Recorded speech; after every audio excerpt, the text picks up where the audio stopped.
ليه أبراج نقل الكهرباء ليها أشكال مختلفة؟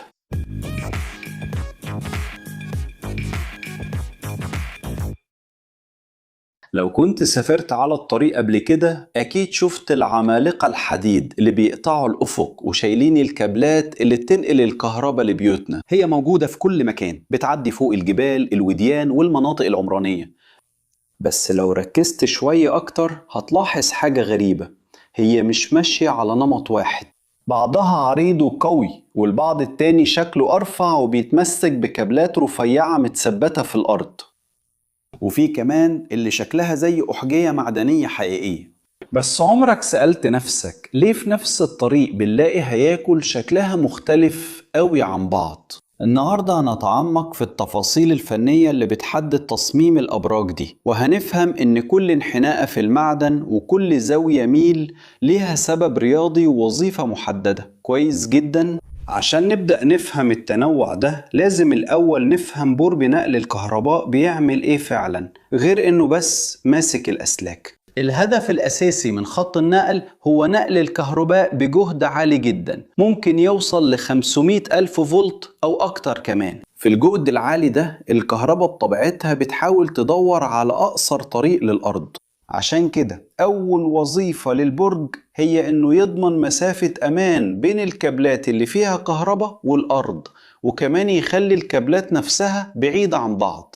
عشان كده شكل البرج هو نتيجة معادلة بتوازن بين الأمان الكهربائي والقوة الميكانيكية اللي محتاجينها عشان يشيل أطنان من الكابلات تحت تأثير الرياح والأمطار وتغيرات الحرارة. أكتر نوع بنشوفه في المناظر الطبيعية في البرازيل هو اللي اسمه برج التعليق. زي ما الاسم بيقول وظيفتها بس إنها تعلق الكابلات في الأجزاء المستقيمة من الخط. في الأبراج دي العوازل اللي هي القطع اللي شكلها زي أطباق متكومة فوق بعض بتكون معلقة بشكل رأسي. الحمل الرئيسي اللي الهيكل ده بيتحمله هو وزن الكابلات وضغط الرياح الجانبي. بما إنها مش محتاجة تتعامل مع قوة شد طولية كبيرة، يعني الكابل مش بيشد البرج لقدام أو لورا بقوة كاملة، فهي ممكن تكون أخف وأوفر. عشان كده في المقاطع المستقيمة الطويلة بنشوف أبراج كتير ورا بعض بنفس الشكل الرفيع والمبسط ده، لأن الهدف هنا بس هو الحفاظ على ارتفاع الأمان عن الأرض. لكن الوضع بيتغير تماما لما خط النقل يحتاج يعمل منحنى أو يوصل للنهاية. في النقط دي بنستخدم برج التثبيت المعروف كمان باسم برج الزاوية، على عكس برج التعليق اللي الكابلات بس بتمر من خلاله. في برج التثبيت الكابلات بيتوقف امتدادها هنا وبتتربط وبتنقل كل القوة للهيكل. ممكن تلاحظ كمان ان العوازل في الابراج دي ممكن تكون في وضع افقي ومترصة مع الكابلات. ده بيحصل لان البرج لازم بيتحمل الشد الميكانيكي الضخم اللي الكابل بيحاول يشده ناحية جانب المنحنى. بس ازاي هيكل رفيع زي ده يقدر يتحمل اطنان من الكابلات وهي بتتهز مع الرياح القوية؟ الإجابة في المتانة. أبراج التثبيت بتكون أتقل بكتير، عندها قاعدة أعرض وبتستخدم كمية أكبر بكتير من الحديد عشان تضمن إن الخط يفضل ثابت حتى لو الكابل اتقطع من إحدى الناحيتين. غير دورها في دعم المنحنيات، أبراج التثبيت ليها دور مهم جدا في أمان النظام كله، لأنها بتشتغل كنقطة توقف. تخيل إن واحدة من خطوط النقل اللي طولها مئات الكيلومترات كانت مكونة بس من أبراج تعليق خفيفة. لو برج واحد وقع ممكن يشد اللي بعده ورا، وده يعمل تأثير الدومينو الكارثي على مسافة كيلومترات. أبراج التثبيت بتتحط بشكل استراتيجي كل كام كيلومتر علشان توقف التأثير ده، وبتشتغل كأنها مرساة حقيقية بتثبت باقي الخط في مكانه لو حصل حادث في جزء معين. دي هندسة وقائية بتضمن إن المشكلة المحلية ما تتحولش لانقطاع كهرباء إقليمي كبير. نموذج بيشد الانتباه جدا بسبب شكله الجمالي المختلف هو البرج المشدود بالكابلات. ممكن تكون شفت برج من النوع ده اللي بيكون شكله زي حرف V أو Y مقلوب، واقف على قاعدة واحدة ومثبت في الأرض بأسلاك فولاذية رفيعة طالعة من أطرافه. الأبراج دي تعتبر تحفة فنية في توفير المواد، بما إن الأسلاك الفولاذية اللي اسمها كابلات الشد بتتحمل معظم القوى الجانبية اللي بيعملها الرياح وكمان الشد، فبالتالي الهيكل المعدني الرئيسي يقدر يكون أخف بكتير. الأبراج دي مثالية للأراضي المسطحة والواسعة اللي نقل قطع كبيرة من الحديد فيها هيكون مكلف وصعب. البرج اللي بالكابلات سهل في التركيب ورخيص جدا، بس فيه مشكلة، هو محتاج مساحة أرض أكبر بكتير علشان الكابلات اللي بتثبته تتثبت في الأرض بأمان. في المقابل لما المساحة بتكون محدودة زي في المناطق القريبة من المدن أو في الأماكن اللي فيها تضاريس وعرة جدا، الهندسة بتلجأ للبرج الذاتي الوقوف. ده هو النموذج الكلاسيكي للبرج الشبكي اللي واقف لوحده على 4 قواعد خرسانية. هي مش محتاجة كابلات خارجية عشان تفضل واقفة، وده بيسمح إنها تتثبت في ممرات أضيق. البرج ذاتي الدعم ده مرن جدا وبيمكن تصميمه ليبقى عالي جدا،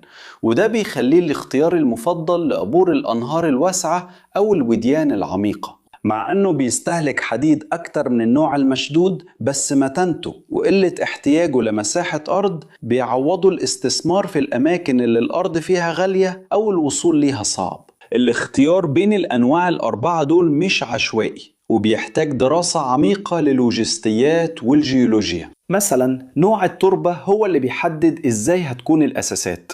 في الأراضي الصخرية بيكون أسهل تثبيت كابلات برج مدعم بأسلاك شد، لكن في الأراضي الرملية أو الطرية ممكن يكون البرج ذاتي الدعم اللي بأساسات خرسانية عميقة هو الحل الوحيد المناسب.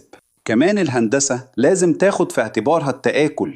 في المناطق الساحلية الملح بيأثر على الحديد بسرعة، وده بيتطلب عمليات جلفنة بالغمس الساخن تكون أقوى، أو حتى استخدام أشكال تسهل الصيانة ودهان الحماية. على مر السنين كل تفصيله من سمك الزوايا الحديدية لحد نوع المسمار المستخدم بتتخطط علشان الهيكل يعيش على الأقل 50 سنة من غير أعطال خطيرة. عامل تاني مثير هو تأثير الرياح على التصميم. خدت بالك إن الأبراج دايما بتكون فاضية مليانة فراغات بالقضبان الحديد؟ ده مش بس توفير في المعدن، لو البرج كان عمود صلب قوة الرياح عليه كانت هتبقى كبيرة جدا، لدرجة إن الأساس كان هيحتاج يكون أكبر بكتير وأغلى بكتير.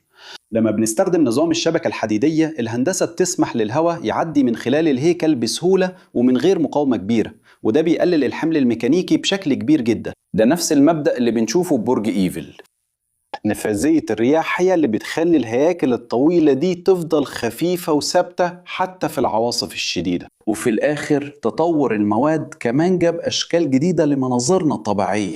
مؤخرا بدأ يظهر اللي بنسميه الأعمدة الفولاذية المخروطية، ودي أعمدة مفردة ملساء شبه أعمدة الإنارة العملاقة، وبيتم استخدامها بشكل أساسي في المناطق الحضرية لأنها بتاخد مساحة صغيرة جدا على الأرض وليها تأثير بصري أقل، وبتعتبر أكتر حداثة، مع إن تصنيعها ونقلها مش أغلى بسبب وزنها المركز. الأعمدة دي بتوضح إزاي الهندسة دايما بتتأقلم مع احتياجات المجتمع، وبتحاول توازن بين الكفاءة الفنية والتناسق البصري والاستخدام الذكي للمساحة المتاحة. لو وصلت لحد هنا وعجبك الفيديو اشترك في القناة لو لسه مش مشترك، وسيب لايك وفعل الجرس عشان توصلك كل الإشعارات. ولو شايف إن المحتوى بتاعنا مفيد فكر تبقى عضو معانا عشان تساعدنا نكمل وننتج محتوى أكتر على المنصة، وكمان هيتم ذكرك في فيديوهاتنا. ولو انت فضولي وعايز تعرف أكتر عن الكورسات اللي بنرشحها امسح QR كود اللي جنبك أو ادخل على اللينك في الوصف عشان تلاقي فرص كتير تطور بيها مهاراتك اللي هتفرق معاك في شغلك. أنهي واحد من النماذج دي أكتر واحد بتشوفه وانت مسافر على طرق بلدنا؟ كنت عارف ليه أشكالهم مختلفة؟ سيب إجابتك هنا في التعليقات وخلينا نكمل الكلام. هنا جنبك في اختيارين لفيديوهات مهمة لازم تتفرج عليهم عشان توسع معرفتك وتستكشف فضولك. ولو حابب تدعمنا اعمل لايك واشترك في القناة وفعل الجرس، وفكر تبقى عضو في القناة. ده كده يا عشاق الهندسة، تحية كبيرة واشوفك في الفيديو الجاي.